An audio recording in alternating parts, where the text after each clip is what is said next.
and welcome back to your virtual tea time. My name is Tori and I'm your host. And today is long overdue. Okay. I have been wanting to do a show about the parallels of a baseball swing and a golf swing for so long, and baseball and softball. Okay. We're going to use those terms together, obviously, but I really wanted to do a deep dive on the parallels of those swings because it's just fascinating to me for some reason. And the only person to have on, the perfect instructor to have on, is Milo Lines of Milo Lines Golf. Hi, Milo. Good morning. Good morning. Thanks for being on today. This is fun. So when I explain Milo to my friends, my colleagues, the players that I play with, I say, you know what? If you want to swing like an athlete, Milo is the instructor to go to. And I think I just sent over Jade your way, and she texted me after the lesson and she was like, that was just what I needed. Milo is fantastic. Yeah, we've had a lot of fun with Jade. She's had a private with me, and then she came to a golf school, and then she sent her significant other to a golf school. So, it's kind of... You have the whole family involved now. It's becoming a family affair, so it's good. Okay, so before we get into it, let's talk. It is Phoenix Open week coming up. And what are your thoughts on Phoenix Open? What are your thoughts on TPC Scottsdale, the whole event? It's crazy. It is crazy. It's crazy. When was the last time you attended as a fan? Last year, actually. Oh, you did? We went on, I think it was on a Thursday, myself and my assistant Henry and his wife Dana. We went and we hung out for about a half an afternoon, and that was good enough. I got my fill. I think that we were probably there the same day, same time then, because yes, I went and I usually last half a day, and that's good enough for me too. Yeah. It's wild environment, not necessarily my cup of tea. If I'm going to a golf tournament, I'm going to watch the players. Yeah. So maybe practice rounds would be more my speed, so I could actually get close enough to see some of it. But also, if you go back to like the holes in the back of the course, you really get you got to fight through the crowds to get back there. Yeah, you do. But yes, you can get closer and you can see more action if you go back into some of those, like number 13, way back, back away. Yeah. So for someone that's never been to the Phoenix Open before, what do you think is the most exciting hole? Like if you could sit anywhere. 17. Yeah, I agree. And I think that most people would say 16 for the obvious reason. But I think fairly easy par 3. Yeah. 17, drivable par 4. Anything can happen. There's water up the left there. Yeah. You can hit a pretty decent shot, which Sahith Segala last year hit a pretty decent tee shot. They kicked left and went in the water. Cost him winning the tournament. Yeah. So, anything can happen there. It's a pretty exciting hole. Yeah. How would you, as a player, because you used to play professionally too, how would you tackle number 17 coming down the stretch on Sunday? You are in contention. How would you weigh the pros and cons for going for it? How would you make that decision personally? Oh, it's one that I think you go for, but your second shot's not necessarily a gimme. Yeah. I think for me, it would be just a 3-wood. Mm-hmm. So I could hit a 3-wood and fly it up on the front of the green. My miss is always right. So I would probably end up over in that bailout area with an impossible pitch shot. Yeah. And how would your pitching be going at that moment? Hit it to 20 feet and make par.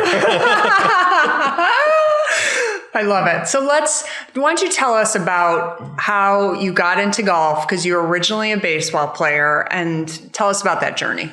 So growing up, I was a baseball player. My dad always wanted me to play golf as a little boy. I remember I actually went out and played a few holes with my dad when I was 7. And that was the last time I touched my clubs until I was almost 18. And so I got heavy into baseball. I was pretty decent. I was one of the better kids in town, and thought I had a real chance of playing professional baseball. But like most kids who are kind of the star in town with a big, strong arm, I pitched a lot, way too much. Looking back, now that I know what I know, I was kind of abused. I pitched every game pretty much for years. Yeah. And it just took a toll on your body. Eventually, my arm, I needed Tommy John surgery. So the ligament, the UCL, eventually that thing just popped. And so that big strong arm I had, gone. Yeah. And so was all the fun. Playing baseball became no more fun. It became work.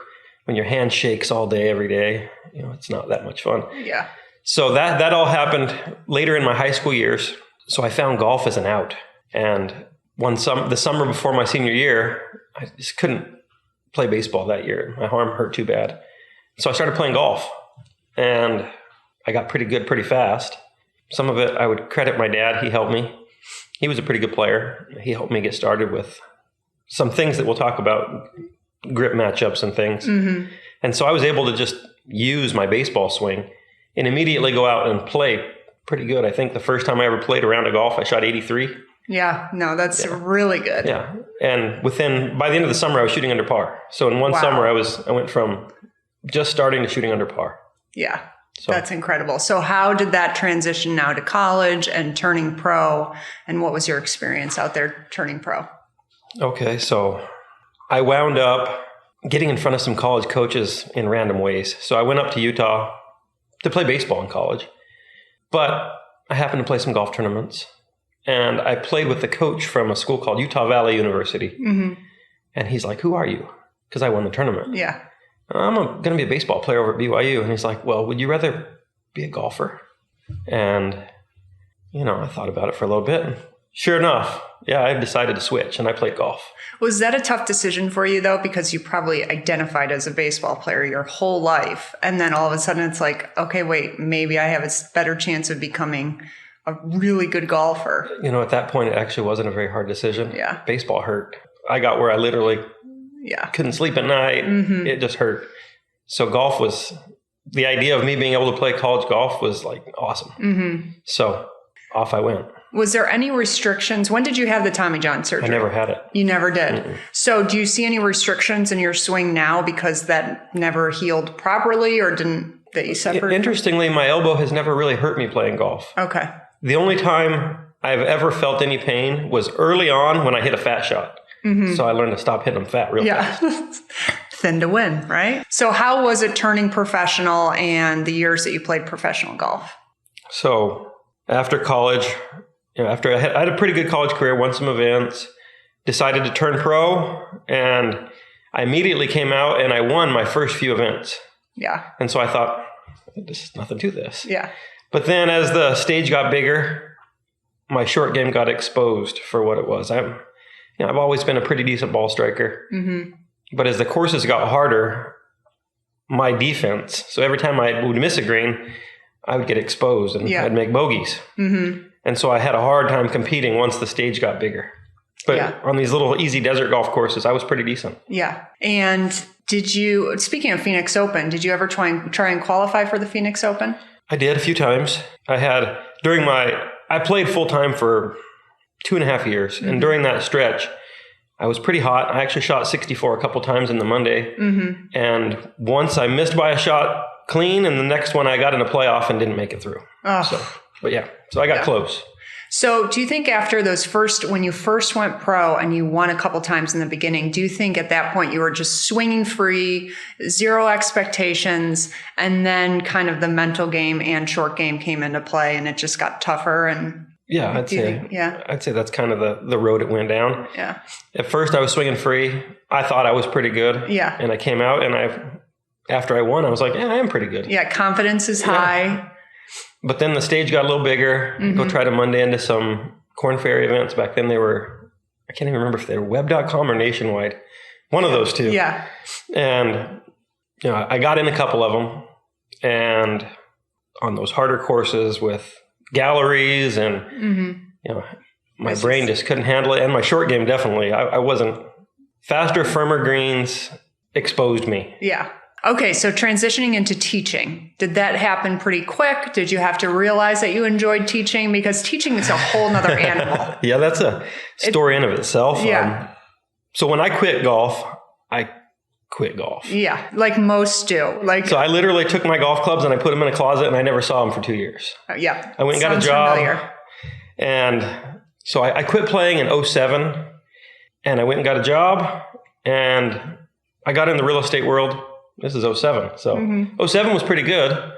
first half of '08 was pretty good. I was like, I can make a living, not outside of golf. Yeah. And then by the end of '08, it's like, oh man. Better dust off those clubs again.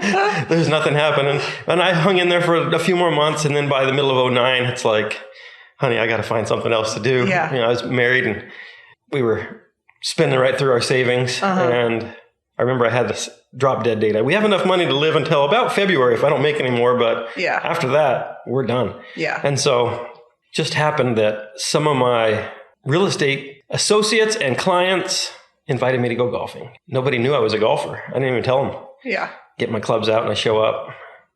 Nice big staff bag. Everybody's like, you're a golfer? Once upon a time. So went out and played, hadn't played it for 2 years, and I played pretty well. Immediately, everybody's like, will you give us lessons? And so I started teaching golf lessons. And that's how it all started. After I taught a few, I went home, told Amy, my wife, I said, I think I'm doing the wrong thing. Yeah. And she slapped me upside the head and said, duh, I told you years ago you should go teach.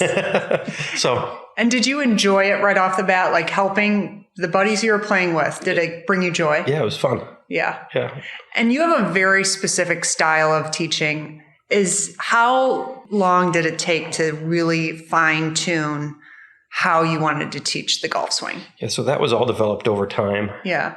At first, I just did what everybody else was doing teaching-wise, what I'd seen. But then over the course of years and through studying other sports and trying to figure out what made me good fast, I started to create my own identity as a teacher, and my own ideas, which basically, you mentioned, my tagline is swing like an athlete. Yeah.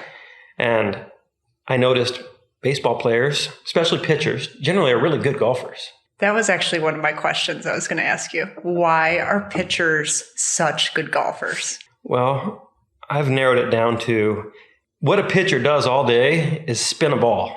And they spin it different directions. So fastball, curveball, slider, maybe they throw a sinker. So their hands are really good at making spin. Well, put a golf club in their hand and they learn to apply the same principles. Draw, fade, high, low. Just spin the ball. Yeah. And they just can nail that feel. Plus pitchers people don't realize it, but when you take pitchers off the baseball field, they're usually the best all-around athlete on the field. Would you say that the softball pitch too is the same? Like, because they're really feeling the same? I would say there's got to be some similarities. Yeah. I've never pitched a softball. Yeah. The only time I've ever experienced softball is when I was in high school. Our high school coach bet us we couldn't hit off of the high school pitcher. Oh, okay. Girl softball pitcher. Yeah. And sure enough, it was really hard. The only way I could hit it was left-handed. Interesting. Right-handed, my timing was all off. But lefty, I could hit it fine. That's interesting. That's a whole nother episode. Okay, so back to developing your style of teaching a golf swing. So how that just started to evolve over time and... Yeah, I just tried different things.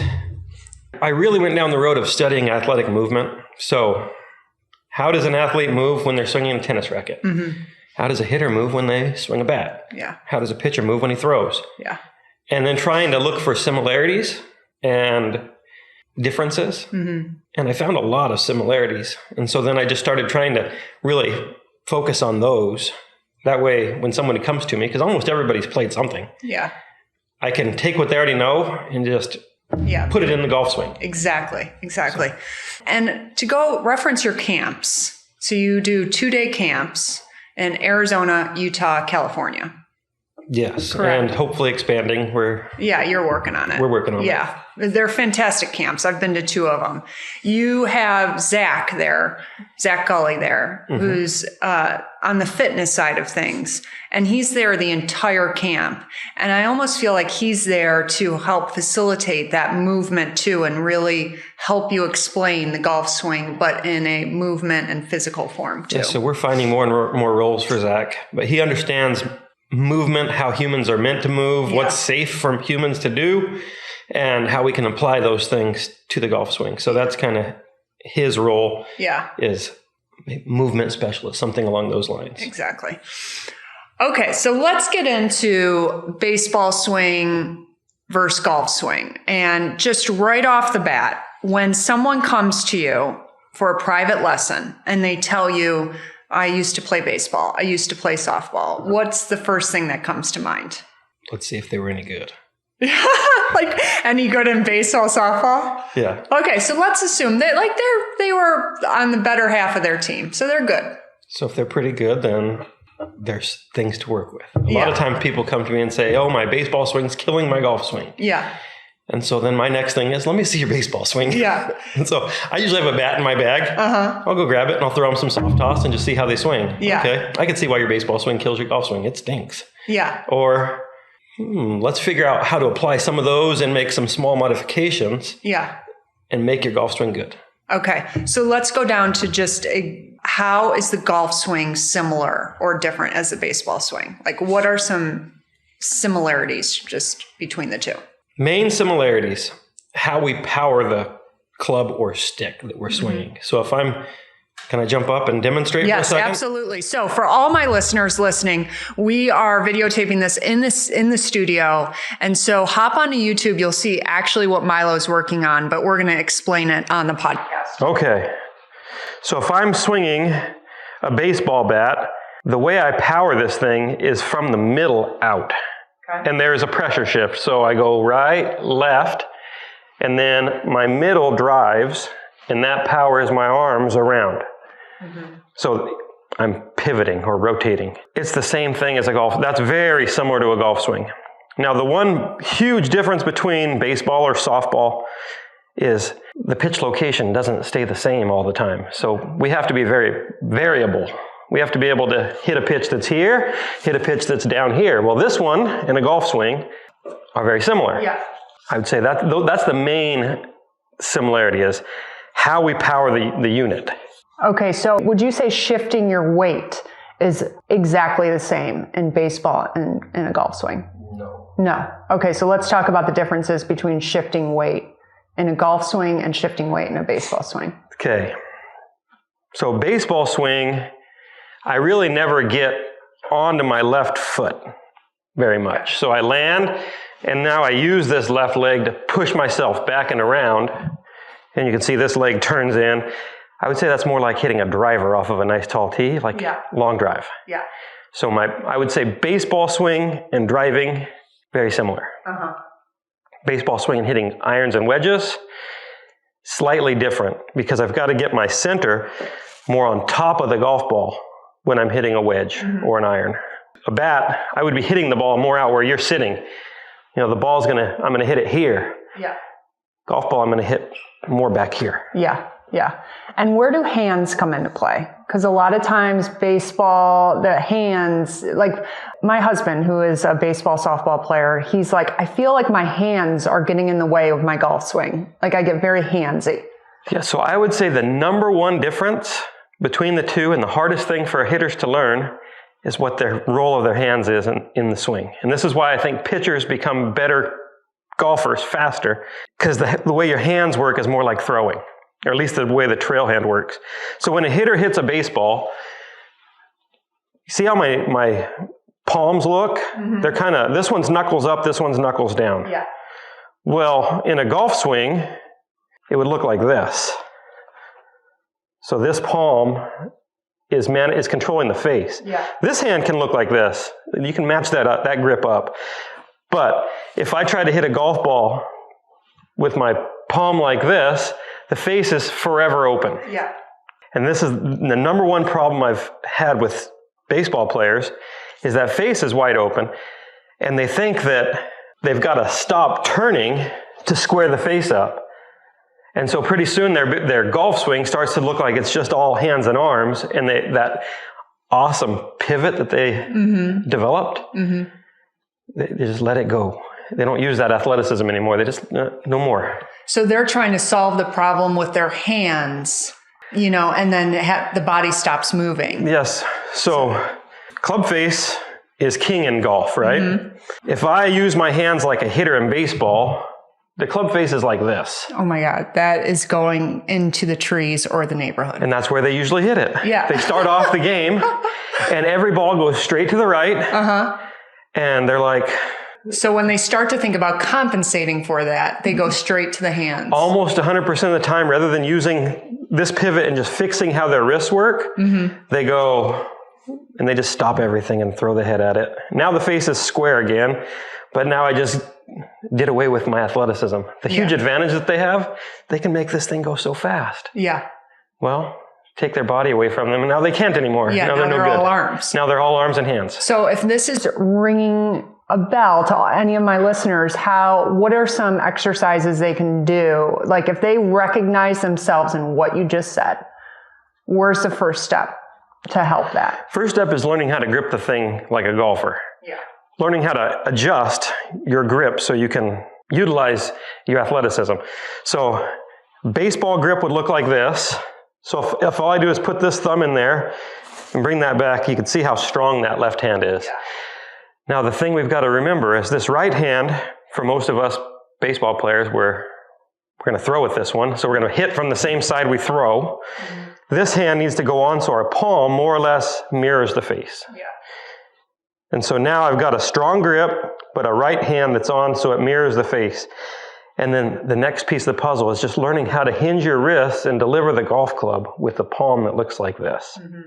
You do that, and then you can start making little small adjustments, and pretty soon now I can use my athleticism and still manage the face. Yeah, it's amazing. I love it. So let's get into maybe a couple other sports. How about that? I find that hockey players usually make really good golfers. Yes. So where's the correlation in that? Well, the hitting plane is almost identical. Yeah. You're swinging a stick like this on the same hitting plane. Almost always hockey players have very short golf swings, but they hit it hard.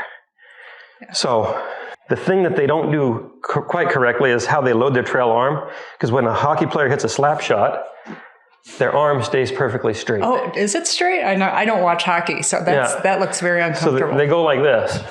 Wow. And they get a lot of power from that, just by their same thing, their hips and their body rotation.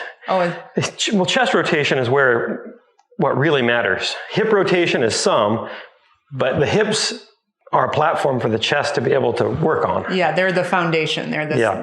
So a hockey player, their hips actually don't turn very much. Their foot slides back. So see how my hips haven't turned very much, but their chest really rotates. Yeah. Which in a golf swing, you need that nice chest rotation. Yeah.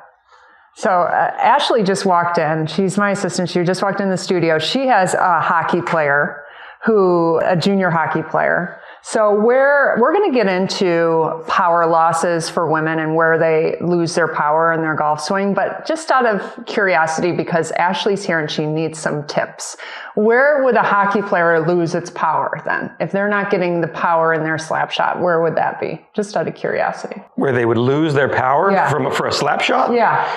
Because there's leaks in a golf swing where you are losing power. So studied a slap shot to that level to be able to, I've just studied elite ones, what they do, and they're very much, they hit it with their chest. So if you're not hitting it with your turn, if you're just kind of slapping it with your hands and arms, that for sure would be a power loss. You got to. So are they hitting down on the puck? Yeah, they hit it fat on purpose. They do? So what we would consider in golf hitting it fat, they put the stick on the ground like this far behind the puck, and then they bend the stick. So when you put your mass into it like this, that takes your stick and it bends the stick, and then the stick shoots. Oh, so it's like a okay. So it's like a golf shaft. They're graphite, and they bend, and then they. Wow. See, where this podcast goes is all different directions. I love it. So, okay, now I got to get back into playing. While you're up, let's talk about tennis then. Because again, tennis, I see a lot of, we play tennis in our early adulthood and we eventually come over to golf because tennis is too high impact. So what do you see in tennis players? Okay. So first thing, the way you use the implement is very similar. Okay. So in every hitting sport that I found, the stick works from up. So if this was a racket, it goes up to back and under and through. So it's this kind of a pattern. The baseball bat does the same thing. It's stood up, levels out, into the ball. A good golf swing, should do the same thing. Yeah. So that club should go up to under, something along those lines. We see a lot of bad golf swings that do the opposite. That come over the top. That's what we would call over the top. Yeah. Nobody does that in tennis or baseball. Never seen somebody go this way. Yeah. It always goes like that. For some reason we put the ball down on the ground and all of a sudden we can't go this way with it anymore. To the ball. Yeah. So, okay. Well, that's interesting. So Milo, let's wrap up the episode then with those power leaks that I was just talking about with golf, specifically women. Okay. Where do you find the biggest power leaks when you are teaching women? Because for those of you who don't know, Milo hits it 1 million miles away. He's such a power hitter. So where would you say is the biggest power leaks for women in particular? Women are very good rotators, generally. They can pivot their body, but a lot of times their hips run away from the upper half. And so they're not actually transmitting the energy out into their hands. My hips could fire really far. My torso stays back. There's not a lot of power. So the real power in a golf swing happens from when we create a little separation in our windup and early in transition when we drop and start to square up. But now we've got to use our torso, so it's got to catch up. Yeah.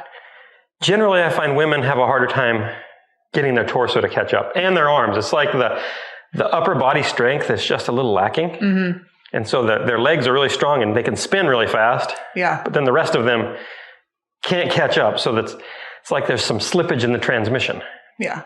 Where with a fairly strong man like myself, when I start to unwind, it's just like a slingshot. The club catches up. Interesting. Okay, come back and sit down. Let's share about your camps and what you have coming up. What we have coming up. Or actually, let's start with this. How are different ways people can work with you?